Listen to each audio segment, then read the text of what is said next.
നമസ്കാരം. ഫുക്രിയിലേക്ക് സ്വാഗതം.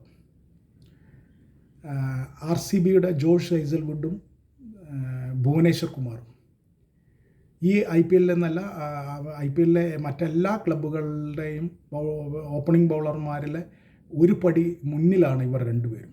ഏറ്റവും അപകടകാരികളായ ഓപ്പണിംഗ് ബൗളർമാരാണ് ജോഷ് ഹേസൽവുഡും ഭുവനേശ്വർ കുമാറും. ആ പാർട്ട്ണർഷിപ്പ്, അവർ തമ്മിലുള്ള കൂട്ടുകെട്ട് ഇന്ന് ശരിക്കും പത്തി വിടർത്തി ആടി ഡൽഹി ക്യാപിറ്റൽസിനെതിരെ.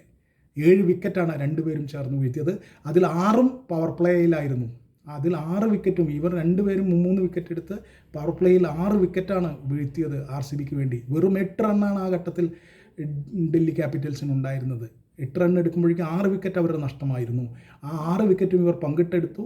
അതിഗംഭീരമായ സ്വിങ്ങും പേസും സീമും ഒക്കെ കാണിച്ചു തരുന്ന അത്യുജ്വലമായ ഫാസ്റ്റ് ബൗളിങ്ങിൻ്റെ അതിഗംഭീരമായ കാഴ്ചയാണ് ഇരുവരും ചേർന്ന് നൽകിയത്. ഈ IPLലെ 10 ടീമുകളിലും ഏറ്റവും മികച്ച ബൗളിംഗ് ജോഡി ഇവരാണ് എന്നതിൽ തർക്കമേയില്ല. ആ ബൗളിംഗ് ജോഡിയുടെ പ്രത്യേകത കാരണം, മിടുക്ക് കാരണം RCB വീണ്ടും ഒരിക്കൽ കൂടി തുടർച്ചയായി 2ാം വട്ടവും ചാമ്പ്യന്മാരാകും എന്ന പ്രതീക്ഷ ആരാധകർക്കുണ്ട്. അതിൽ ഏറ്റവും പ്രധാനപ്പെട്ടതാണ് ഈ 2 ബൗളർമാർ. അവരെ സംബന്ധിച്ചിടത്തോളം, RCBയെ സംബന്ധിച്ചിടത്തോളം അവരുടെ ഏറ്റവും പ്രധാനപ്പെട്ട നിർണായക ഘടകങ്ങളിൽ ഒന്നാണ് ജോഷ് ഹേസൽവുഡും ഭുവനേശ്വർ കുമാറും ചേർന്നുള്ള ഓപ്പണിംഗ് ബൗളിംഗ് കൂട്ടുകെട്ട്. അത് ഇന്ന് വീണ്ടും അത് കാണിച്ചു തന്നു. RCBക്ക് വലിയ വിജയമൊരുക്കുന്നതിലേക്കുള്ള പാതയിൽ അവർ മുന്നിൽ നിൽക്കുന്നു. തീർച്ചയായിട്ടും രണ്ടുപേരെക്കുറിച്ച് ഒന്നും പ്രത്യേകമായിട്ട് പറയാനില്ല.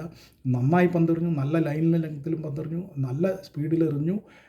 സ്വിങ് 2 പേർക്കും കിട്ടുന്നുണ്ടായിരുന്നു, ബൗൺസ് 2 പേർക്കും കിട്ടുന്നുണ്ടായിരുന്നു.